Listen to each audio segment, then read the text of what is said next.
स्वामी की, श्रीमद संत संवर्धक आचार्य देव विद्यासागर जी महाराज की, परम पूज्य प्रमाणिक संत महामना मुराद प्रमाण सागर जी महाराज की, परम पूज्य राय सागर जी महाराज की, तीर्थराज सम्मेश शिखर जी की, अहिंसामयी जैन धर्म की। भक्तजनों, हम विराजमान हैं आज उस भूमि में जो शाश्वत भूमि कही जाती है और जिसकी तलहटी में निर्माणाधीन है गुणायतन, जो परम पूज्य आचार्य विद्यासागर जी महाराज के परम प्रभाव शिष्य महामना मुराद प्रमाण सागर जी महाराज के प्रेरणा से साकार रूप लेने वाला है। उसके प्रांगण में बैठ करके हम आज गुरुदेव के श्रीमुख से अपनी शंकाओं के समाधान प्राप्त करने के लिए उत्सुक हैं। साथ ही उत्सुक हैं वे सारे लोग जो पारस चैनल एवं प्रमाणिक ऐप के माध्यम से अपनी शंकाओं के समाधान प्राप्त करके जीवन को धन्य कर रहे हैं, जीवन को नई दिशा दे रहे हैं, जीवन की राह प्राप्त कर रहे हैं। और वे समाधान देने वाले वे गुरुदेव हैं, गुणायतन प्रणेता, संघ का समाधान प्रवर्तक, भावना प्रवर्तक, संप्रदाय स्मरण महामनराज प्रमाण सागर जी महाराज। मैं आप सबको उन सबके साथ आप सबको इनसे जोड़ूं। उसके पूर्व मैं चाहता हूं कि गुरुदेव का वरद हस्त आशीष के रूप पर हम सब पर आच्छादित हो। अतः मेरे साथ उच्चारें, नमोस्तु महर्षि, नमोस्तु महर्षि, नमोस्तु महर्षि। भक्तजनों, कुछ ही समय शेष है जबकि गुरुदेव की परिकल्पना अशेष होगी, गुणायतन बनकर पूर्ण होगा, गुणायतन लोकार्पित होगा। और गुणायतन लोकार्पित होने का कारण बनेंगे आपको उदात्त मन, आपके द्वारा दिया गया धन। उसके कारण इतनी बड़ी रूप योजना जो विश्व में पहली है धर्मायतन के रूप में, वह साकार रूप लेने वाली है। मैं आप सबका वंदन करता हूँ, अभिनंदन करता हूँ। और साथ ही आज उन लोगों का नाम उच्चार रहा हूँ जिन्होंने ऑनलाइन अपने आप को गुणायतन से जोड़कर अपने जीवन को धन्य किया है। मैं आप उनके नाम उच्चारूँ और आप तालियां बजाकर उनका उत्साह दुगुणित करें। इस भाव के साथ करतल ध्वनि आपकी लगातार होती रहना चाहिए। निर्माण निधि के रूप में चंद्र प्रकाश जी, प्रेमलता जी जैन, ऋषभ जी, मोहन का जैन कोटा, श्री डॉक्टर प्रभावती जैन, स्वर्गीय डॉक्टर SK जैन जयपुर, श्रीमती लता देवी जैन, पुत्र प्रमोद जैन मुंबई, श्री निवेश कुमार जी, नरेश कुमार जैन गोटेगांव, इन सब ने अपने आप को गुणायतन के निर्माण निधि के रूप में जोड़ करके अपने जीवन को धन्य किया है। बहुत बहुत साधुवाद। आपकी करतल ध्वनि उन तक पहुंचनी चाहिए। और निर्माण सारथी के रूप में सारथ प्रदान किया है श्रीमान प्रफुल्ल कुमार जी, अंकित कुमार जी जैन दुर्ग ने। बहुत बहुत साधुवाद। ऑनलाइन ही सूत्रधार के रूप में अपने जीवन के सूत्र संजोए हैं गुणायतन से वे श्रीमान मनीष कुमार जी, श्रीमती नीति जी जैन, श्री ऋषभ जी जैन, ऋषिका जैन बरेली। बहुत बहुत साधुवाद। आपकी तालियां उन तक पहुंचती रहें। और आज इस सभा में एक ऐसा व्यक्तित्व, एक ऐसा परिवार विराजमान है। साथ ही आज गुणायतन के लिए स्वर्णदान देकर के अपने जीवन को स्वर्णिम बनाया है श्रीमती आशा जी, संजय जी धमाशिया टीकमगढ़ एवं श्रीमान नीलम सिंघई, पति स्वर्गीय आलोक सिंघई जैन ने गुणायतन को सोने का सिक्का लगभग 10 ग्राम का प्रदान करके जीवन को स्वर्णिम बनाया। बहुत बहुत साधुवाद।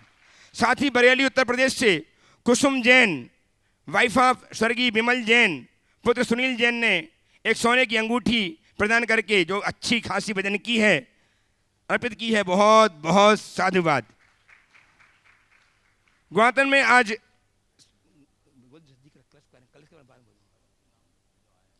सिद्धि कलश लेकर के वर्षा योग में अपना अवदान, अपना मन संजोया है, जोड़ा है, अपने मानस को जोड़ा है गुरुदेव से। ऐसे नाम उच्चार रहा हूं, आप उनकी तालियों में अभिनंदन कीजिएगा। संस्थापक सदस्य डॉक्टर रेखा जी, धर्मपत्नी सुनील जी, सुहानी सुकृति जैन गुड़गांव, इन्होंने सिद्धि कलश की स्वीकृति प्रदान करके सिद्धत्व को प्राप्त करने का उपक्रम किया है। बहुत बहुत साधुवाद। ऐसे ही मधुबन से ही संस्थापक सदस्य श्रीमान सुभाष जी, सुनील जी, राजीव जी, उज्जवल जी, अंकुर जी, यश जी, भव्य, ओजस, रारा परिवार, इन्होंने डाल्टनगंज जो उपस्थित हैं तो आए, गुरुदेव चरणों का अभिवंदन करें, आशीर्वाद प्राप्त करें और इनका सम्मान करके प्रेमचंद जी प्रेमी इंजीनियर और अनिल जी बरेली में भी आए, इनका सम्मान करके इनके भावों को दुगुणित करें, ऐसा भाव इनका बन जाए कि ये बड़े बड़े कलश स्थापित करने का भाव बनाएं। सम्मान कीजिए, तालियां लगातार बजती रहें। तालियां बजा करके अभिनंदन करेंगे हम और अनुमोदना करके पुण्य का अर्जन भी करेंगे हम। आपकी तालियां आपके पुण्यार्जन में कारण होती हैं, इसलिए तालियां लगातार बजाते ही रहिए। और संस्थापक सदस्य के श्रीमान दिल्ली से जो मधुबन में आकर आज इन्होंने अपने आप को सिद्धि कलश लेकर के धन्य किया है, श्रीमान प्रदीप जी, श्रीमती रचना जी, सजल जी जैन उपस्थित हैं, वे भी आ जाएं। जो ट्रस्टी गुणायतन हैं दिल्ली से हैं, आ जाएं और इनका सम्मान करने के लिए अखिलेश जी सतभैया एवं अरविंद जी राजा जबलपुर से आएँ और सम्मान करके गुणायतन के गौरव को संवर्धित करें। श्रीमान अखिलेश जी सतभैया टीकमगढ़ ट्रस्टी गुणायतन, श्रीमान अरविंद जी राजा ट्रस्टी गुणायतन जबलपुर, ये आएंगे और रचना जी एवं प्रदीप जी का सम्मान करेंगे, इनके भावों की अनुमोदना करेंगे। आपकी तालियां लगातार अनुमोदना करके जीवन को धन्य करेंगी। आज जयपुर से बहुत सारे श्रावकगण उपस्थित हैं, गुरु भक्त उपस्थित हैं। इन गुरु भक्तों में उपस्थित हैं संगत ब्रह्मचारी सारांश जी। इन्हें ब्रह्मचारी ही नहीं बल्कि मैं भावी मुनिराज कहूँ, शीघ्र ही जिनके अंदर मुनीत प्रकट होने वाला है, ऐसे सारांश भैया के गृहस्थ जीवन के दादा दादी श्रीमान ज्ञानचंद जी जैन, श्रीमती प्रेम देवी जैन, आइएगा, गुरुदेव चरणों के अभिवंदन कीजिए, आशीर्वाद लीजिए। साथ ही उनके माता पिता श्रीमती सुनीता जी, श्रीमान राकेश जी जैन, वे भी आए, गुरुदेव चरणों के अभिवंदन करें, आशीर्वाद प्राप्त करें। और भैया भाभी आयुष जी, अदिति जी जैन जयपुर से, सबके समाए गुरुदेव चरणों के अभिवंदन करें। और 37 लोग इनके साथ आए हुए हैं। बहुत बहुत बहुत साधुवाद अर्पित करता हुआ इनके भावों की, इन्होंने ऐसा सुपुत्र प्रदान किया है समाज जगत के लिए जो शीघ्र ही मुनित को प्राप्त करके जीवन को धन्य करेगा और जीव मात्र के कल्याण के लिए कारण बनेगा। इनका सम्मान करने के लिए आमंत्रित कर रहा हूँ व्रती भाई श्रीमान प्रेमचंद जी जैन, प्रेमचंद जी जैन उपकार सागर से संरक्षक गुणायतन, श्रीमान प्रमोद जी, श्रीमती सुमन जी जैन, श्रीमती संरक्षक गुणायतन मुंबई, नवी मुंबई आए और इन सबका सम्मान करें। साफा पहना करके बहनों को दुपट्टा ओढ़ाएं और सभी पुरुष वर्ग को साफा पहना करके गुणायतन के गौरव को संवर्धित करें। आपकी तालियां। और साथ में सम्मान करने के लिए उपस्थित हूँ गुणायतन श्रीमती संरक्षक श्रीमान अतुल जी, शीतल जी लाधानी बक्सरा, ये भी आ जाएं, सम्मान करें। आइए सम्मान कीजिए। पायल जी सेठी जो गुणायतन के उपाध्यक्ष हैं, अरविंद जी सेठी, उनकी धर्मपत्नी जो हजारीबाग से, वे भी आए और इन बहनों का सम्मान करें। आपकी तालियां लगातार सम्मान में बजती रहें। ऐसा परिवार हमारे बीच में है जिनके पुत्र के माध्यम से आने वाले समयों में प्राणी मात्र लाभान्वित होगा, मोक्ष का मार्ग प्रशस्त कर पाएगा। ऐसे परिवार के लिए हमारी तालियां लगातार बजती रहें। और आज करिएगा, महिलाओं का सम्मान महिलाएं करें।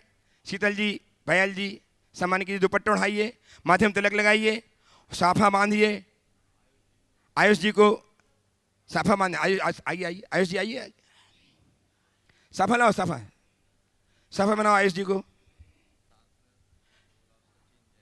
सचिन जी जैन जो प्रमाणिक ऐप के समन्वयक हैं, प्रमाणिक समूह के समन्वयक हैं जयपुर से, वे भी आए और सम्मान करें। सम्मान में साहिबा, अच्छा वो मौसेरे भाई हैं, सारांश जी के मौसेरे भाई हैं श्रीमान सचिन जी, प्रमाणिक समूह, तालियां बजाएं लगातार। ये सब व्यक्तित्व जो लगातार गुणायतन के लिए अपने आप को लगाए हुए रखते हैं, ऐसे श्रीमान सचिन जी का सम्मान भी कीजिएगा। साफा पढ़ाइए, इन्हें साफा पहनाइए, दुपट्टा उठाइए, माथे में तिलक लगाइए और आपकी तालियां लगातार बजा करके इनका सम्मान करते रहिएगा। मैं आज हमारे बीच में हम देख रहे हैं इस मंच पे 3 मुनिराज विराजमान हैं। एक मुनिराज, 2 को तो आप अच्छे से जानते हैं, तीसरे मुनिराज के रूप में विराजमान है श्रीमान परम पूज्य विशाल सागर जी महाराज। इनके माध्यम से आज का कार्यक्रम प्रारंभ होगा, शुरू होगा। मैं परम पूज्य विशाल सागर जी महाराज के चरणों में बारंबार नमोस्तु करता हुआ निवेदन करता हूँ, महाराज श्री आप एक ऐसा प्रश्न प्रस्तुत करें जिसके माध्यम से हम लाभान्वित हों, हमें ज्ञान प्राप्त हो, ऐसा प्रश्न प्रस्तुत करके समाधान दिलाइएगा। नमोस्तु महाराज श्री, नमोस्तु नमोस्तु। बोलो परम पूज्य आचार्य श्री विद्यासागर जी महाराज की, मुनिवर श्री प्रेमानंद सागर जी महाराज की। हे गुरुवर, हमारे मन में एक शंका है, ये जो अपन सम्मेशिकर की वंदना करते हैं उसमें सम्मेशिकर कूट की वंदना करते हैं, उसमें अर्हनाथ कूट का फल एक कम एक कर मुनि मोक्ष गए 96 करोड़ उपवास का फल मिलता है उस कूट का। और उसी के बगल में मुनि श्रतनाथी कूट है, वहाँ का सबसे ज़्यादा 99 कूड़ा कूड़ी मुनि मोक्ष गए वहाँ से, उससे भी कई, उसका फल बहुत कम पता है। तो ऐसा क्यों? किसी का कम इतना चाहता है, ऐसा क्या अंतर क्यों? बहुत सुंदर। ये जो गणित है उपवास और उसके फल का, ये परंपरा से चला आ रहा है।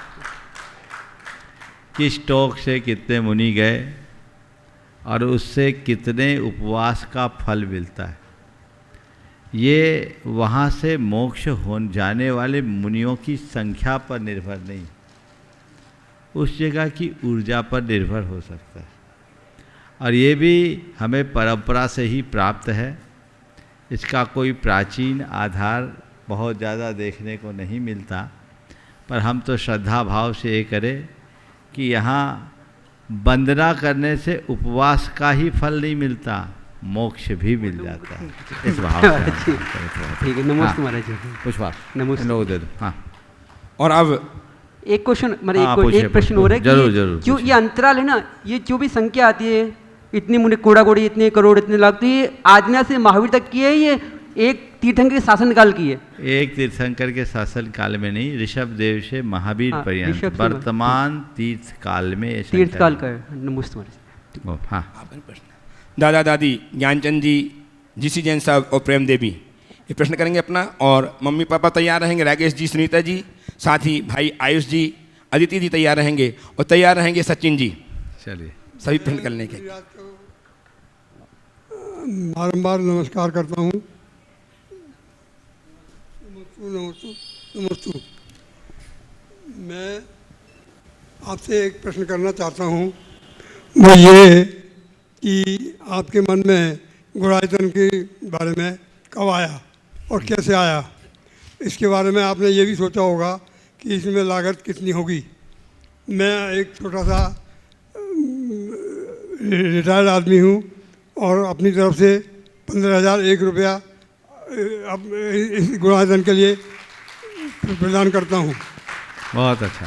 और जिन लोगों ने अभी तक ध्यान दिया है उन सभी का मेरी तरफ से बहुत बहुत धन्यवाद, आशीर्वाद। बहुत अच्छी बात है, आपने गुणायतन के संदर्भ में पूछा है। ये विचार आपके मन में कब आया? जब मैं सम्मेद शिखर जी में आया तभी आया, और इसके पीछे एक ही बात थी कि हमारा ये मूल तीर्थ है, सारी जगह निर्माण हो रहा है, लोग मूल को भूल रहे हैं, ये शाश्वत तीर्थ है, और यहाँ कुछ ऐसा निर्माण होना चाहिए जिससे यहाँ आने वाले हर व्यक्ति को जैन तत्व ज्ञान का बोध हो सके, वे धर्म के मर्म को जान सके। देश में मंदिरों का निर्माण तो बहुत होता है, लेकिन मेरी एक ही इच्छा और भावना थी कि कुछ ऐसा हो जो हर व्यक्ति को बिना पढ़े ही पोथियों का सार बता दे। और उसी कल्पना को साकार करने के ख्याल से मैं लंबे समय तक सचेष्ट रहा, ये रूप बनता रहा।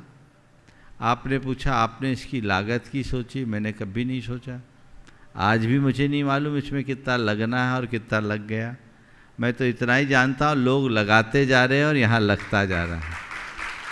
हर व्यक्ति का भाव है, काम साधारण नहीं है, बहुत बृहद है, और इसका आभास हर उस व्यक्ति को हो जाता है जो एक बार गुणायतन का अवलोकन करता है। मंदिर तो अपने आप में सबके आकर्षण का केंद्र है ही, अभी तो पूरा बना नहीं, फिर भी लोगों के आकर्षण का केंद्र बन गया। लेकिन मंदिर से भी ज़्यादा भविष्य में आकर्षण का केंद्र बनेगा यहाँ का अनुभव केंद्र। जो लोगों को एक नई अनुभूति प्रदान करेगा। जो गुणायतन की मूलभूत परिकल्पना है, ये एक ऐसा अनुभव केंद्र है जो जैन धर्म की युगांतकारी प्रभावना में निमित्त बनेगा, जहाँ आकर बच्चा धर्म के मर्म को समझ सकेगा, उसे अपने जीवन की दिशा और दशा का बोध हो सकेगा और अपने जीवन का रूपांतरण कर सकेगा। आज इस संदर्भ में मैं संकेतों में इतनी ही बात करूंगा, लेकिन जितने लोग भी इससे जुड़ रहे हैं वे सब भाग्यशाली हैं। उनके द्रव्य का बहुत सदुपयोग हो रहा है और ये कई पीढ़ियों के उद्धार का कारण भी बन रहा है। राकेश जी, सुनीता जी, आयुष जी, अदिति जी, बोलो। सीखता कीजिए। हाँ। जय मुनिराजों के पावन चरणों में बारंबार नमोस्तु नमोस्तु नमोस्तु। गुरुवर, एक शंका है कि जब से सारांश को आचार्य श्री के चरणों में समर्पित किया है तो मैं बिल्कुल निश्चिंत हो गई और मुझे किसी तरह की कोई चिंता भी नहीं है। यहाँ तक कि उसको घर में बुलाने के भी कभी मेरे भाव नहीं हुए हैं। तो मुझे लगता है कई बार तो कि शायद आचार्य श्री की मुझ पर बहुत कृपा है और कई बार लगता है कि मैं बहुत कठोर तो नहीं हो गई हूँ। तो गुरुवर क्या है, मुझे खुद को समझ में नहीं आ रहा। देखो, मैं तो इतनी बात कहूँगा, वो निकल गया, अब उसकी मत सोचो। तुम्हें तुम्हारी राह दिखा दिया, अपनी सोचो। समझ गए? मोह का परिणाम कभी अच्छा नहीं होता। आज वो बहुत अच्छा है, अपनी ठीक साधना कर रहा है, भावना भाव कि जल्द निर्गंथ बने और जगत बंद नहीं बन सके। और हम ऐसा क्या पुरुषार्थ करें कि हम भी जल्दी निकलें घर से। बहुत सुंदर। चलिए, हो गया। सचिन जी, आशीर्वाद दीजिए महाराज श्री। आशीर्वाद। अदिति जी पूछा। नमस्ते। चलिए। नमोस्तु महाराज श्री, नमोस्तु महाराज श्री, नमोस्तु महाराज श्री। दोनों मुनिराजों को हल्देनिया परिवार एवं पाटनी परिवार की तरफ से बारंबार नमोस्तु। मुनिराज श्री, हमारे यहाँ अष्टमी और चतुर्दशी का पर्व क्यों मनाया जाता है और इसका क्या महत्व है? देखिए, अष्टमी और चतुर्दशी हमारे यहाँ पर्व तिथि के रूप में गिनी जाती। अष्टमी को अष्टकर्म के नाश का और चतुर्दशी को 14 गुणस्थानों के पारगामी होने का प्रतीक माना जाता है। तो अष्टमी को अष्टकर्म का नाश और चतुर्दशी को 14 गुणस्थानों के पार होते हैं। और इन तिथियों में हम लोग विशेष साधना करते हैं, उपवास आदि इन तिथियों में विशेष होते हैं। इसका एक वैज्ञानिक विश्लेषण भी हुआ और एक रिसर्च आया जो हमने बहुत पहले पढ़ा था कि जैसे इस धरती पर 2/3 जल तत्व है, 1/3 ठोस तत्व है, वैसे ही हमारे शरीर में 2/3 जल तत्व और 1/3 ठोस तत्व होता है। जैसे धरती में चंद्रमा के प्रताप से समुद्र का जल स्तर घटता बढ़ता है, ज्वार भाटे आते हैं, वैसे ही चंद्रमा की कलाओं से हमारी शरीर का जल स्तर भी घटता बढ़ता है। उन्होंने एक डायग्राम बनाया कि अष्टमी, चतुर्दशी, एकादशी, पंचमी और 15 इन तिथियों में हमारे शरीर में जल तत्व उफान पर रहता है। तो इन दिनों अगर हम अन्य दिनों की अपेक्षा उपवास की साधना करें तो हमारा हरासमेंट कम होगा। संभवतः इसीलिए अष्टमी और चतुर्दशी जैसी तिथि को हमारे लिए उपवास की तिथि के रूप में गिना गया है, ऐसा मान सकते हैं। चलिए सचिन जी, और तैयार हैं श्रीमान शांतिलाल जी, सुशीला देवी जैन, सीए गुणायतन जयपुर से, जो राजस्थान प्रांतीय सभा के गुणायतन के अध्यक्ष भी हैं, जयपुर से तैयार रहेंगे। आयुष बोलो। हाँ, नमोस्तु गुरुवर, नमोस्तु गुरुवर, नमोस्तु गुरुवर। गुरुवर, हर जगह पे, बहुत सी जगहों पे कर्मबद्ध पर्याय का उल्लेख किया गया है, चाहे वो 24 पुराण हो, तो हर जगह ये बताया गया है कि 10-10 भव पूर्व का भी रिद्धिधारी मुनिराजों ने पहले से ही बताया गया है। तो ये कितना आज के टाइम पे कितना फलीभूत है और क्या हमारे पुरुषार्थ का कोई फर्क नहीं पड़ता इस चीज़ से? देखिए, दो बातें हैं। पहले तो आगम के किसी भी ग्रंथ में क्रमबद्ध पर्याय शब्द मिला क्या? शायद कहीं नहीं। क्रमबद्ध पर्याय आगम का है ही नहीं, क्रम नियमित पर्याय जरूर आगम में मिलता है। पुराणों में जो बातें कही गई है वो व्यक्ति के भविष्य की कथा है। अनेक भवों का वर्णन हमारे शास्त्रों में मिलता है। 10-10 भव का तो उल्लेख कई जगह देखने में मिला है। तो ये अनेक भवों का वर्णन है जो दिव्य ज्ञानियों के ज्ञान से है। ज्ञानियों ने किसी की भावावली का वर्णन किया, भगवान की वाणी में भी किसी की भावावली का वर्णन हुआ, पर कहीं भगवान की वाणी में ये देखने और पढ़ने या सुनने को मिला क्या कि तू काहे को हैरान होता है, क्यों परेशान होता है, जो होना है सब पक्का है, निश्चित है, तू हाथ पे हाथ धर कर बैठ जा। कहीं लिखा है क्या? बोलो, किसी आगम में? कहीं नहीं। इसलिए भ्रमित ना हो। भगवान के ज्ञान में क्या है ये हमारा विषय नहीं, भगवान के उपदेश में क्या निकला ये हमारा विषय है। समझ गए? तो जो भगवान ने अपने उपदेश में हम सब के लिए कहा है, हमें उसका ही अनुकरण करना चाहिए। नमोस्तु महाराज। सचिन पूछेंगे? हाँ, ये सचिन जी। सचिन। द्वय मुनिराजों के चरणों में नमोस्तु नमोस्तु नमोस्तु।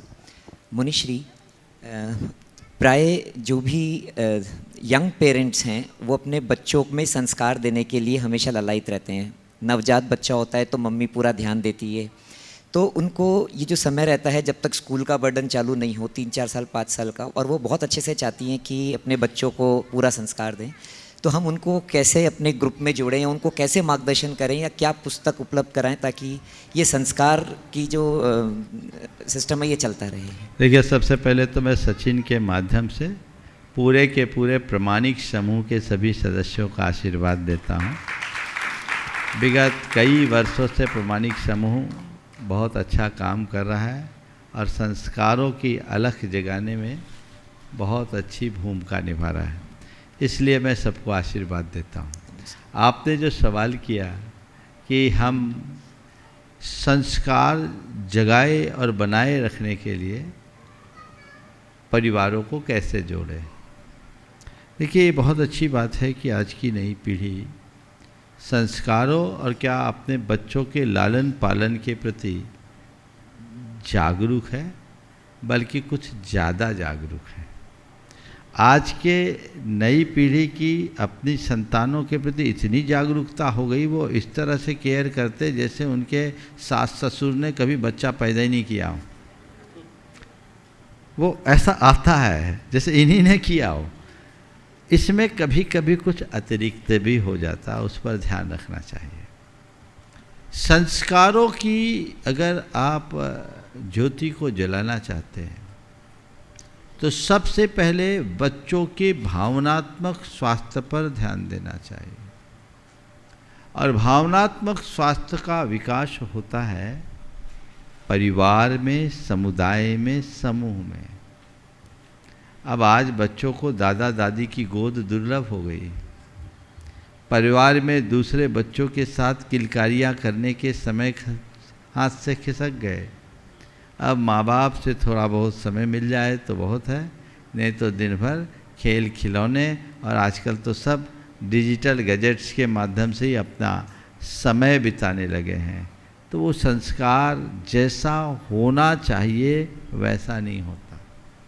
तो पहले घर परिवार में ऐसा वातावरण निर्मित करने की कोशिश करनी चाहिए जिससे बच्चे देख देख कर खुद सीख ले। दूसरी बात, बच्चों के अंदर यदि संस्कार गढ़ना चाहते हैं तो खुद संस्कारों का परिचय दें। हमारे अंदर भी उस संस्कारों की झलक होनी चाहिए। यदि मैं संस्कारित होऊंगा तब मेरा असर बच्चों पर पड़ेगा।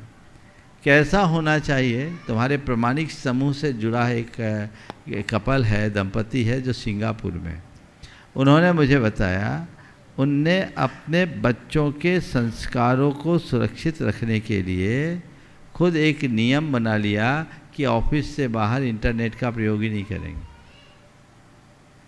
बोले हम अगर अपने बच्चों को मोबाइल से दूर रखना चाहते हैं तो पहले हमें खुद को दूर रखना पड़ेगा। उन्हें तय कर लिया घर में बेसिक फ़ोन से काम करते हैं, इंटरनेट का प्रयोग ही नहीं करते हैं, ऑफिस में ही इंटरनेट की ज़रूरत बाकी नहीं। उन्होंने बताया उनका बच्चा 4 साल का हो गया था, आज से 3-3.5 साल पुरानी बात मैं कर रहा हूँ। बोले महाराज जी आज तक हमारा बच्चा इन सब चीज़ों को जानता ही नहीं है, और हम इसको अपनी अलग दुनिया में रखते हैं, इनके साथ हम लोग खेलते हैं, इनको पढ़ाते हैं, पाठशाला में अपनी भागीदारी रखता है, इसको उस तरह के वातावरण में ढालें। तो मैंने कहा बहुत अच्छा किया, ये ही एक अनुकरणीय पहल है। अब माँ तो प्रेगनेंसी के टाइम में खुद 24 घंटे मोबाइल में रमी है, तो बच्चा तो पेट से मोबाइल चलाना सीख गया, तो बच्चा तो उसकी तरफ लपकेगा। एक वीडियो क्लिप आई थी कि एक दूध पीता बच्चा, मेरे ख्याल से 3-4 महीने का ही होगा, आप लोगों ने भी देखा होगा, उसके हाथ में मोबाइल लिया और मोबाइल ले उसके हाथ से वापस लिया तो ऐसा बिलखे कि पूछो ही मत, ज़ोर ज़ोर से बिलख रहे हैं। और मोबाइल मिल गया तो मिल गया, यानी आज बच्चों के लिए मोबाइल ही उसका प्राण बन गया। तो हमें चाहिए कि हम अपने बच्चों से जो अपेक्षा रखते हैं वो हमारे अपने जीवन में उतरे, वो घटे, तभी हम कुछ अच्छा कर सकें। आइए श्रीमान शांतिलाल जी, सुशीला देवी जैन, सीए जयपुर, जो अध्यक्ष हैं गायत्री प्रांतीय राजस्थान सभा के, उपस्थित हों, तैयार हैं। श्रीमान अनिल जी त्रिशला जी बरेली, श्रोमणी संरक्षक गुणायतन, ऊपर तैयार रहेंगे। आइए श्रीमान शांतिलाल जी। परम पूज्य मुनिवर प्रमाण सागर जी महाराज के चरणों में त्रैबार नमोस्तु नमोस्तु नमोस्तु। परम पूज्य मुनि श्री हरे सागर जी महाराज के चरणों में बारंबार नमोस्तु नमोस्तु नमोस्तु। महाराज श्री, आत्मा सभी के शरीर में विद्यमान है, तो फिर हिंसक मनुष्य के शरीर में हिंसा करने के भाव क्यों आते हैं, या हिंसक की आत्मा तक ये भाव ही नहीं पहुंचते हैं कि मेरे शरीर में आत्मा है, मुझे हिंसा नहीं करनी चाहिए। मैं आपसे दूसरा सवाल करता हूँ, अगर किसी के मन में क्रोध आता है तो क्रोध उसकी आत्मा का भाव है या शरीर का विकार? शरीर का विकार है, लेकिन अब ये बातें भी तो ऐसा नहीं है, क्रोध भाव है, वो शरीर का विकार नहीं, आत्मा का विकार है। आत्मा का विकारी भाव है, और जब वो विकारी भाव हम पर हावी होता है तब कोई क्रोध में भरता है, समझ गए? तो क्रोध आत्मा का विकारी भाव है।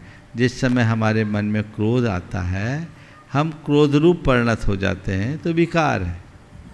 इसी तरह हिंसा भी एक प्रकार का विकार है, ये आत्मा का विकार है।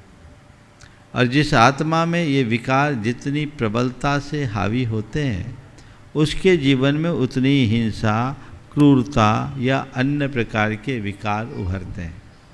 यदि उसे सही तत्व ज्ञान हो जाए और वह अपने स्वभाव का आश्रय लेने में सक्षम हो जाए तो धीरे धीरे अपने विकारों को शमन करने में समर्थ हो सकता है और वह उसकी जीवन की दिशा और दशा को बदल सकता है। नमस्ते महाराज जी। बोलिए अनिल जी, बोलिए। हाँ, नाम बोलो। श्रीमान अनिल जी त्रिशला जी जैन, बरेली, श्रोमणी संरक्षक गुणायतन। और तैयार रहें श्रीमान अशोक जी मेहता, मुंबई, ट्रस्टी गुणायतन। दोनों महाराज जी के चरणों में बारंबार नमोस्तु नमोस्तु नमोस्तु। समस्त बरेली जन समाज उत्तर प्रदेश का भी बारंबार नमोस्तु नमोस्तु नमोस्तु। गुरु जी, एक छोटा सा प्रश्न है तो शास्त्रीय पर गूढ़ अर्थ लिए हुए है। ये तादात्म्य संबंध, संश्लेष संबंध और संयोग संबंध, महाराज जी ये क्या होते हैं, इनके विषय में थोड़ा सा जानना। तादात्म्य, संश्लेष और संयोग। तादात्म्य संबंध वह संबंध होता है जिसे कभी अलग न किया जा सके, जैसे सोना और उसका पीलापन, अग्नि उसकी उष्णता, आत्मा उसका ज्ञान, इसको अलग नहीं कर सकते। ये अयुत सिद्ध होता है, न कभी जोड़ा गया न कभी अलग करा जा सकता, वो तादात्म्य। संश्लेष संबंध उसे कहते हैं जहाँ दो वस्तु मिलकर एक मेक हो जाए, जैसे दूध और पानी का संबंध, आत्मा और कर्म का संबंध। ये क्या है? संश्लेष संबंध। दो मिलकर एक मेघ हो गए। और संयोग दो वस्तु को मिला दे, जोड़ दे, ये संयोग है। जैसे आपका और आपके पति देव के साथ ये भी एक संयोग है। आपका आपके शरीर के साथ जो स्थूल संबंध दिखता ये भी संयोग है। आपका आपके वस्त्रों के साथ संबंध दिखता ये भी संयोग है। तो ये जो बाहरी संयोग संबंध बनते हैं वे सब संयोग संबंध। नमोस्तु महाराज श्री, नमोस्तु। श्रीमान अशोक जी मेहता साहब ट्रस्टी गुणायतन मुंबई से तैयार हैं। श्रीमती स्वाति साकार अपनी पुत्री श्रिया के साथ और मम्मी पापा श्रीमान प्रमोद जी एवं सुमन जी के साथ ट्रस्टी गुणायतन एवं श्रवण शिक्षक गुणायतन नवी मुंबई। गुरुवर नमोस, मेरा और मेरी परिवार की तरफ से नमो त्रिबार नमोस्तु नमोस्तु नमोस्तु। गुरुवर ये शंका मेरी नहीं, मेरी जेठानी जी की है। वो पूछती है कि यदि वेदी में 5 प्रतिमा है और विधान के लिए 1 प्रतिमा अपन बाहर लेके आते हैं तो क्या 4 प्रतिमा जी का परिक्रमा लगा सकते हैं? क्यों नहीं लगा सकते? नहीं लगा सकते, उसमें कोई दिक्कत नहीं है। स्थायी रूप से तो बाहर किए नहीं, और कदाचित कहीं त्रुटिवश सम प्रतिमा हो भी वेदी में तो परिक्रमा लगाने में कमी मत करना, ये व्यवस्थापकों की कमी है, बाद में उसे जोड़ा जा सकता है। नमोस्तु गुरुवर, नमोस्तु गुरुवर। गुणायतन श्रीमती संरक्षक श्रीमान प्रमोद जी, सुमन जी के सुपुत्री स्वाति जी साकार जी अपनी पुत्री सिया के साथ नवी मुंबई से उपस्थित हों और तैयार हैं। श्रीमान प्रमोद जी, शशि जी जैन, ब्रह्मचारिणी बहन स्वाति जी की छपारा, इनके पिताश्री उपस्थित तैयार रहेंगे। बोलिए। वाशी और नवी मुंबई के समस्त जैन परिवारों की तरफ से द्वि महाराज जियों को हमारा बारंबार नमोस्तु। मेरा प्रश्न ये है कि मृत शरीर को का तुरंत दाह संस्कार किया जाए या उसको रिसर्च के लिए डोनेशन दिया जाए? यहाँ दोनों विज्ञान और धर्म के बीच का एक जो कन्फ्यूजन या कश्मकश है, इसको थोड़ा सा अगर आप इसमें देखिए, बहुत अच्छी बात। पहले तो मैं चाहूँगा एक बार प्रमोद जी और उनके पूरे परिवार का बिटिया का जोरदार करतल ध्वनि से स्वागत करें। ऐसा मैं इसलिए बोल रहा हूँ कि अभी ये एक बहुत अच्छे रिसर्च में लगे हुए हैं और इनका रिसर्च कुछ ऐसी औषधियों पर है जिनकी अभी क्लिनिकल ट्रायल चल रही है और ये बहुत पूरी तरह से निश्चिंत है। क्यों प्रमोद जी, है ना, कि बहुत जल्दी उसकी क्लिनिकल रिपोर्ट आएगी, बिल्कुल है, और वो लोगों को लाभान्वित करेगी। ऐसी असाध्य बीमारियां जैसे एक सोरियासिस की बीमारी है, सोराइसिस की बीमारी, जिससे लोग पीड़ित रहते, ठीक नहीं हो पाते, इन्होंने उसकी एक औषधि तैयार की है। ये ऐसे भी केमिस्ट हैं और इनका उसका ही काम है, बड़ा इंडस्ट्री है, और ये काम और ऐसे और 3-4 औषधियाँ इनने, मुझे लगता है 6 महीने से 8 महीने के मध्य में इनका ये रिसर्च पूरा होगा। आँखों के लिए भी इन्होंने बहुत अच्छा काम किया है। तो ये मैं आशीर्वाद देता हूँ कि आपका रिसर्च जल्दी पूर्ण हो और क्लिनिकल रिपोर्ट आए और आप जनता की सेवा कर सकें। अब बात है कि मृत देह का क्या किया जाए, धर्म और विज्ञान के साथ कैसे तालमेल करें। देखिए, धर्म तो जिंदे की बात करता, मुर्दे की बात नहीं करता। शरीर तो समाप्त हो गया, अब इसका क्या करना है, ये सामाजिक व्यवस्था है। ये जो संस्कार किए जाते हैं सामाजिक व्यवस्था के तहत किए जाते हैं। हमारे शास्त्रों में मुनियों के अंतिम संस्कार की एक बड़ी बात लिखी है जिसे सुनकर आप लोग ताज्जुब करेंगे कि एक मुनि महाराज की मुनि महाराजों के द्वारा संलेखना कराई जा रही है। अब जंगलों में तो मुनि महाराज कहाँ से दाह संस्कार करेंगे, वे तो सर्व सावध्य के त्यागी हैं।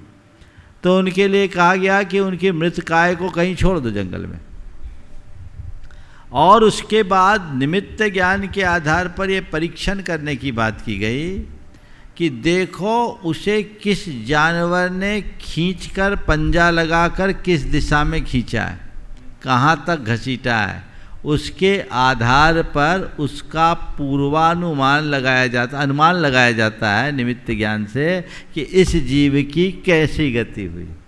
समझ गए? तो ये एक पक्ष मैंने बता दिया। अब बाकी क्या किसको कैसा करना है वो देखे। हाँ, एक बात ये भी आती है कि लोग देहदान दे देते हैं रिसर्च के लिए, पर उसकी कितनी उपयोगिता ये भी देखें।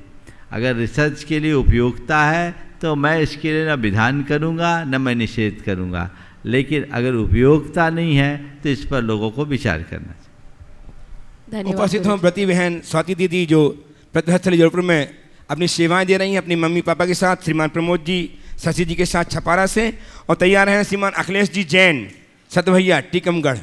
परम पूज्य गुरु दोनों मुनि महाराजों के चरणों में नमोस्तु।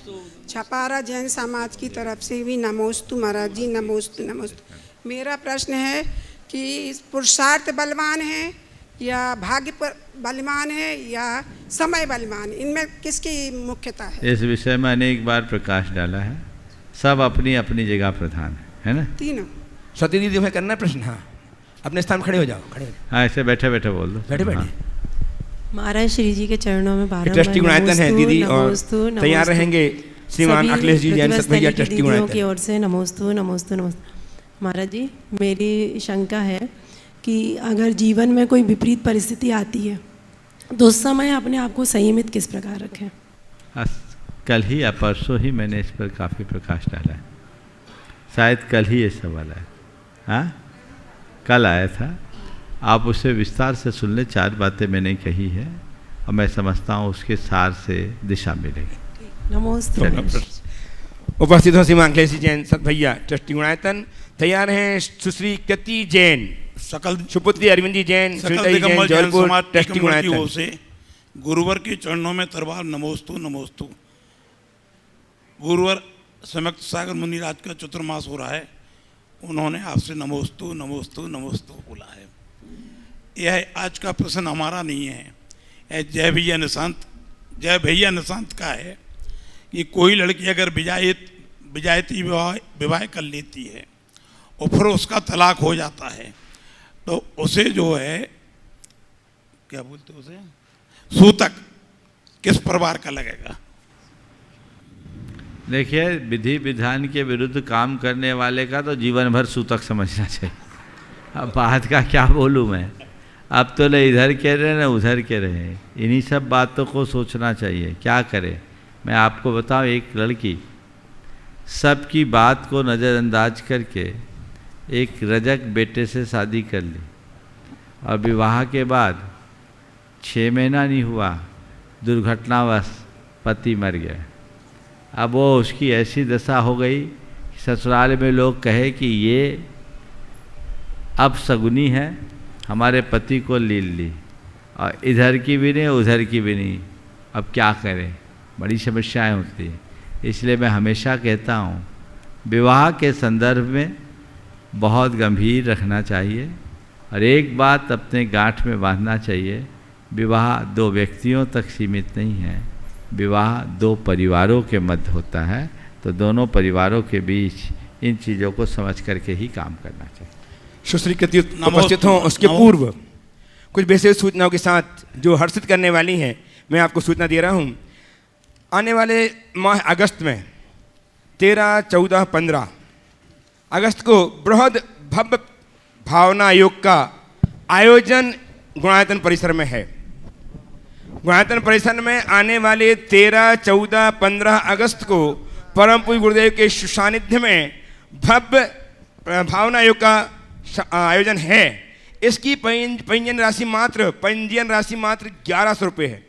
इस 1100 की राशि में आपको आपके आवास, भोजन एवं आपको भावना एक किट प्रदान की जाएगी, टी-शर्ट जिसे कहते हैं वो प्रदान की जाएगी।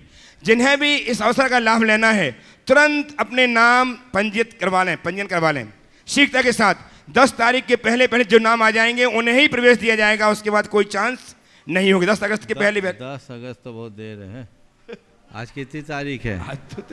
10 दिन का टाइम बहुत है, उतना ही में फुल हो जाएगा। आज से 10 दिन होंगे, 10 दिन फुल, लेकिन टाइम दे दिया महाराज जी। नहीं चलिए ठीक है महाराज जी, ऐसे कहेंगे 20 तारीख तक आपको अपने नाम पंजीयत करवाना है। साथ ही दूसरी सूचना 25 जुलाई तक अपना पंजीयन करवा लें, मात्र 1100 की राशि इसके लिए है और चूके ना। दूसरी सूचना कि गुरुदेव के चातुर्मास का स्थापना कलश परसों यानी 17 तारीख को दोपहर अपराह्न 1:30 बजे से प्रारंभ हो जाएगा। सारे कलश जा चुके हैं, कुछ सिद्धि कलश और कुछ प्रमुख कलश शेष रह गए हैं। जिन्हें लाभ प्राप्त करना है 2 दिन का समय आपके पास, 2 दिन के पहले एक समय आपके पास है। आप सिद्धि कलश ऑनलाइन भी बुक कर सकते हैं और ऑनलाइन ही बड़े कलश भी बुक कर सकते हैं। कुछ रह गए हैं, आपका भाग यदि जाग रहा है, आपके भाग में यदि हैं तो अवसर प्राप्त हो सकता है। मात्र 1,31,000 की राशि सिद्धि कलश की है और प्रमुख कलश के लिए आप गुणायतन के ऑफिस संपर्क करके अपने कलश को आरक्षित करा सकते हैं। साथ ही एक बहुत अच्छी सूचना मैं आपको दे रहा हूं, कल सुबह 7:55 से पारस चैनल में लगातार गुरुदेव के श्रीमुख से लाइव प्रवचन प्रारंभ होगा।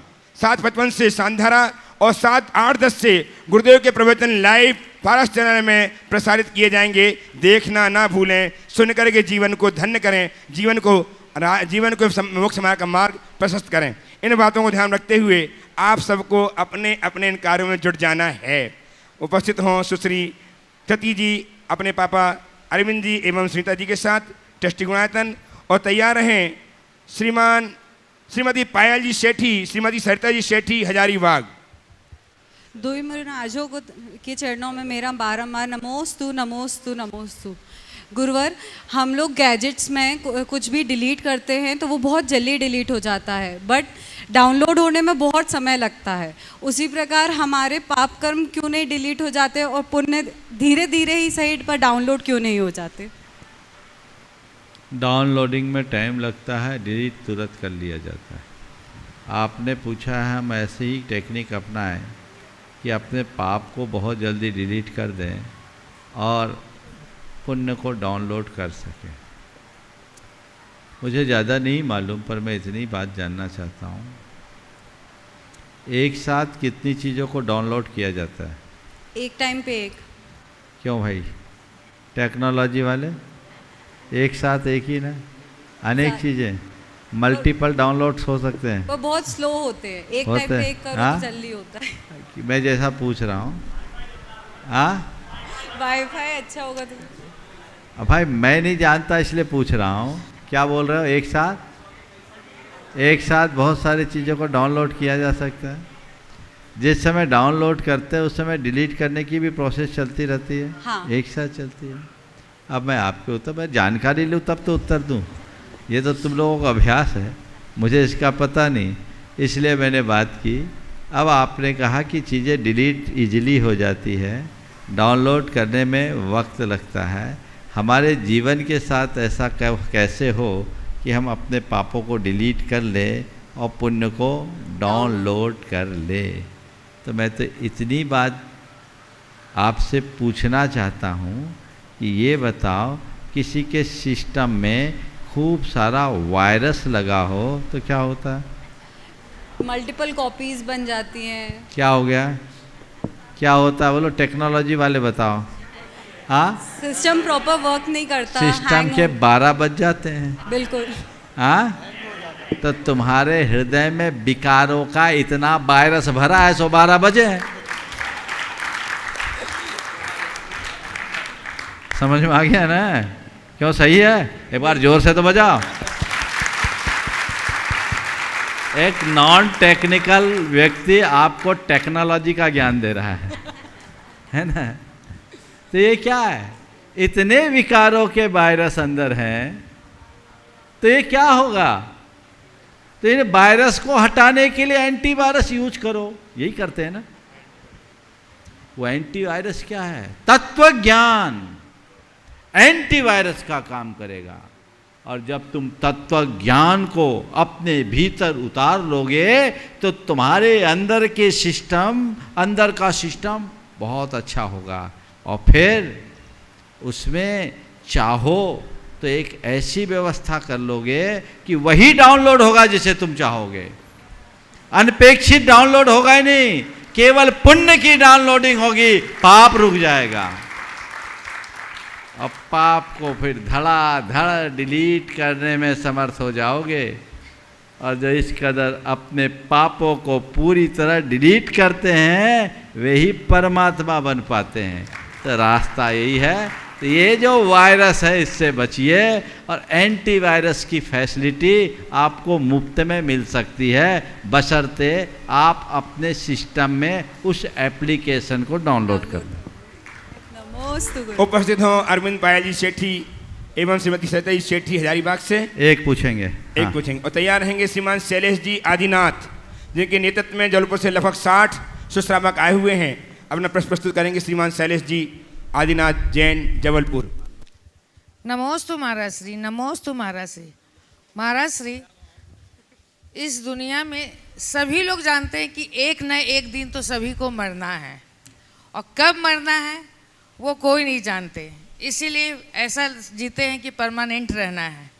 लेकिन जिस इंसान को पता लग जाए कि मेरा ब्रिजेशन हो गया है और जाना है, अब कुछ दिन के लिए मेहमान है, तो उसको वो इंसान कैसे अपने लिए धैर्य रखे, और वो उसके परिवार वाले उसको सामने जो जाने वाले हैं उसको कैसे संभाले। देखिए, ये बात सही है कि हमें एक दिन जाना है, मरना सबको एक दिन अपनी अपनी बार, ये उक्ति त्रिकाल सत्य है और व्यक्ति इसे स्वीकारता भी है।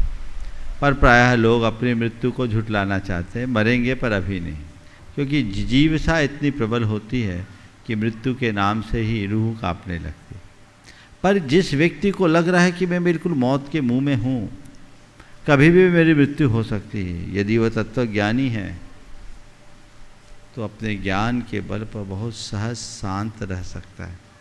मैं ऐसे व्यक्ति को जानता हूँ जो मौत को सामने देखते हुए भी उसका साक्षी, और यही होना चाहिए, बिना तनाव के, बिना चिंता के, बिना डर के। अब ये होना है तो होना है, मैं जानूंगा, देखूंगा, रोने धोने से क्या होगा, इस पर मेरा नियंत्रण कहाँ। जो होना है सो होना है, ये सोच अगर अंदर में विकसित हो जाए तो वह व्यक्ति मरेगा नहीं, पराक्रम के साथ शरीर छोड़ेगा। मैं आप सबसे कहना चाहता हूँ, धर्म को समझो, तत्व ज्ञान को आत्मसात करो, कभी नहीं मरोगे। मरता अज्ञानी मरता है, ज्ञानी मरता नहीं, देह परिवर्तन करता है। शरीर बदलना है, बदलेंगे, एक दिन बदलेगा, बदलेंगे। मरने से क्या डरना। न मे मृत्यु कुतो भीति, न मे व्याधि कुतो व्यथा, ना हम बालो न वृद्धो हम, न युवे तानी पुद्गले। जब मेरी मृत्यु नहीं तो डर किसकी, मैं तो अमर हूँ। शरीर बदल रहा है, ठीक है, बदलना है तो, जैसे कपड़ा बदलता है ऐसे चोला बदल रहा है। देह परिवर्तन, मैं इसका साक्षी हूँ। ये शरीर जितने दिन मेरे अंदर इस शरीर में मुझे रहना है, मैं उतने ही दिन रहूँगा, इससे आगे नहीं रहूँगा। अमर तो कोई नहीं है, किसी की काया अमर नहीं है, हर व्यक्ति को एक दिन मरना है। ये समझ जिसके अंदर होती है कभी नहीं मरता। इसलिए मैं आप सबसे कहूँगा, अनंत बार मर चुके, इस बार मरना नहीं। मरने की बात ही नहीं, मुझे देह बदलना है, और वो नियत ही है, बदलेंगे ही, आज नहीं कल, जब जिसकी बारी आ जाए। ऐसी समझ हो, और परिवार के लोगों को भी इस सत्य को समझते हुए अपने जीवन की दिशा तय करनी चाहिए। उपस्थित हो श्रीमान शैलेश जी आदिनाथ, जिनके नेतृत्व में और ऐसे व्यक्ति का मनोबल ऊंचा करना चाहिए, उसकी बात को दाद देना चाहिए, उसके सामने अपना रोना नहीं रोना चाहिए। आप चले जाओगे तो मेरा क्या होगा, ठीक है, बिल्कुल सही है, आप जाओ, सम्यक दर्शन के साथ जाओ, आप अपना उद्धार करो। हमको इसका गर्व है कि आप जा रहे हैं तत्व ज्ञान के साथ। आप जैसी समझ हमारी हो, ऐसी दृष्टि और धारणा बन जाए तो बेड़ा पार होगा। तो महाराज जी, जो जाने वाला है जी, हाँ, वो जान रहा है कि हमको मरना, तो कैसा महसूस उस व्यक्ति को अगर तत्व ज्ञान है तो वो बिल्कुल वैसा ही महसूस करता है जैसा हम बोल रहे हैं। चलो, नमस्ते। तैयार रहेंगे श्री प्रेमा सेवा संघ ललितपुर से अनूप जी के साथ सारा ग्रुप तैयार रहेगा ललितपुर से। द्वय मुनिराज के चरणों में नमोस्तु नमोस्तु नमोस्तु। महाराज श्री, आज जबलपुर से हम लोग 60 लोगों का समूह आपके दर्शनार्थ यहाँ आया है, और लगातार हम पिछले 12 वर्षों से भी 1200 यात्रियों की ट्रेन भी लेकर आते हैं, और आज से ठीक 2 माह बाद भी सम्मेद शिखर जी की पूरी ट्रेन लेकर 16 सितंबर को यहाँ आ रहे हैं। हमें आप ऐसा आशीर्वाद दें कि हम ऐसी अनेकों ट्रेन आपके समक्ष लेकर आएँ, क्योंकि जबलपुर में तो हम आपका प्रवास बहुत लंबे समय तक नहीं करा सकते हैं। हम चाहते हैं आपके चरणों में पूरे जबलपुर को यहाँ ले आएँ। एक धार्मिक प्रश्न महाराज जी ये कि हम प्रतिदिन देवशास्त्र गुरु की पूजन करते हैं, तो उसमें जब अर्घ चढ़ाते हैं तो विद्यमान बीज तीर्थंकर की आराधना करके अर्घ चढ़ाते हैं, तो विद्यमान बीज तीर्थंकर क्या है और इनकी ही आराधना क्यों करते हैं उसमें? देखिए, पहले तो मैं सभी जबलपुर वासियों को और जबलपुर वासियों के साथ साथ राष्ट्रीय दिगंबर जैन युवा महासंघ को आशीर्वाद देता हूँ, जिनकी पहल पर पिछले 12 वर्षों से निरंतर सम्मेद शिखर की यात्रा, और न केवल यात्रा अपितु जनहित के अनेक प्रकल्प जबलपुर में भी चलाए जा रहे हैं। वैसे ही चलाते रहे, 2 वर्ष कोविड के कारण बाधा हुई, अब ये निर्बाध चले, और मैं ये भी आशीर्वाद देता हूँ जितना छूटा उसका हिसाब पूरा हो जाए, और आगे के लिए भी कमर कस ले, क्योंकि आप सबको पता है आगे क्या होना है। पूरी सेना को, न केवल जबलपुर बल्कि पूरे देश भर के लोगों को मैं कहूँगा कि एकदम कमर कस के तैयार हो जाए, जैसे अवसर आए आपको मैदान में डटने की आवश्यकता है, ताकि यहाँ की प्रतिष्ठा को भव्यता के साथ संपन्न किया जा सके। विद्यमान श्री विष तीर्थंकर सिद्ध प्रभु को के गुण गाऊँ, ये जो पंक्ति है यहाँ विद्यमान विष तीर्थंकर, ये विदेश क्षेत्र में जो विष तीर्थंकर विद्यमान है उनकी आराधना है। यद्यपि हमारे मूल आराध्य 24 तीर्थंकर हैं, हम 24 तीर्थंकरों की ही आराधना करते हैं। वर्तमान में कुछ ऐसी पूजाएं बन गई जिनमें विद्यमान 20 तीर्थंकरों की आराधना करते हैं, तो चलो जो हैं हम उनकी आराधना कर लें, पर आप विद्यमान हो चाहे कोई हो, जो हमारे वेदी में विद्यमान है वे सब हमारे लिए विद्यमान है, ऐसा समझना चाहिए। उपस्थित हों श्रीमान मनीष जी जैन एवं गर्वी जी जैन। थोड़ा रायसिंह से मनीष जी एक प्रश्न पूछेंगे। मनीष, मुनि द्वय के चरणों में नमोस्तु नमोस्तु नमोस्तु। ओ हाँ। महाराज जी, मेरा एक प्रश्न है कि त्रिकाल 24 अपन क्यों विराजमान करते हैं और इसे 30-24 क्यों कहते हैं? त्रिकाल 24 भूत भविष्य वर्तमान की हम सबको पूज लें सो त्रिकाल हो गए, और 30 हो गए, 5 भरत 5 ऐरावत की, भूत के 10, वर्तमान के 10 और भविष्य के 10, इसलिए 30 हो गए। नमस्ते महाराज। आ जाए मनीष अग्रवित और तैयार हैं श्रीमान प्रेमचंद जी प्रेमी साहब, जो गुणायतन के समय संरक्षक हैं, साथ ही अध्यक्ष हैं जय महासंघ कटनी से। श्रीमान प्रमोद जी शास्त्री साथ में होंगे। हे गुरुदेव, नमोस्तु नमोस्तु नमोस्तु। गुरुदेव, मानव मन विचलित क्यों रहता है? थोड़ा पाकर संतुष्ट होने की जगह असंतुष्ट क्यों रहता है? आप ही चरे की प्रवृत्ति मनुष्य में खत्म क्यों नहीं हो रही है? गुरुदेव समाधान करें। हमारा मन संतुलित क्यों नहीं होता? थोड़ा होने पर और जोड़ने की चाह क्यों होती है? और आपकी चरे की प्रवृत्ति मनुष्य में खत्म क्यों नहीं हो रही है? यही तो मनुष्य की दुर्बलता है। इसके पीछे 2 कारण है, मनुष्य के मन की तृष्णा या असंतोष, और दूसरा उसके अंदर का अहंकार। ये दोनों मिट जाए तो उसके जीवन का उद्धार। उपस्थित होंगे गुणायतन समय संरक्षक श्रीमान प्रेमचंद जी प्रेमी साहब कटनी से, साथ में श्रीमान प्रमोद जी शास्त्री कटनी से ही, और तैयार हैं रानू जी जैन मंडला से। मुनिश्री के चरणों में बारंबार नमोस्तु। कटनी जैन समाज, भोपाल जैन समाज से खास तौर से सुनील पटेल जी ने, हमारे कोषाध्यक्ष राकेश जी, बीरेन जी, महामंत्री, सभी ने नमोस्तु बारंबार बोला है। महाराज जी नमोस्तु। महाराज जी, प्रश्न है, आज वर्तमान में जो चुनाव की पद्धति समाज में है, इससे लेके है कि इसमें बहुत विरोधाभास होता है, जगह जगह देखते हैं। आपके आशीर्वाद से सब जगह जाना होता है, तो इसकी प्रक्रिया कैसी होनी चाहिए, और इसमें जो कमेटी में लोग चुने जाएं उनकी क्या गाइडलाइन होनी चाहिए धर्म के अनुसार? देखिए, इस विषय में मैंने अनेक बार प्रकाश डाला है, आपने पूछा है तो संक्षेप में मैं उत्तर दूंगा। मैं हमेशा बोलता हूँ, चुनाव कभी हो, चुनाव में कोई भी जीते समाज की हार होती है, इसलिए मैं इलेक्शन को पसंद नहीं करता। पर लोकतांत्रिक व्यवस्था को बनाए रखने के लिए ये आवश्यक भी है, पर उसका एक दूसरा तरीका हो। चुनाव की ऐसी प्रक्रिया हो जहाँ इलेक्शन ना हो, सिलेक्शन हो जाए। या तो मनोनयन हो, या चुनाव हो भी तो बिना किसी दलबंदी के, बिना किसी नॉमिनेशन के। कई पद्धतियाँ हैं जो हर ट्रस्टों और संस्थाओं से संबद्ध लोगों को मिल बैठ करके बनाना चाहिए, ताकि ये जो आज की राजनीतिक प्रक्रिया हैं उससे बचा जा सके और समाज को स्वस्थ किया जा सके। फिर से सूचना दे रहा हूं। कमेटी के धार्मिक गाइडलाइन कुछ देखो, इस संदर्भ में बाद में बात करूंगा।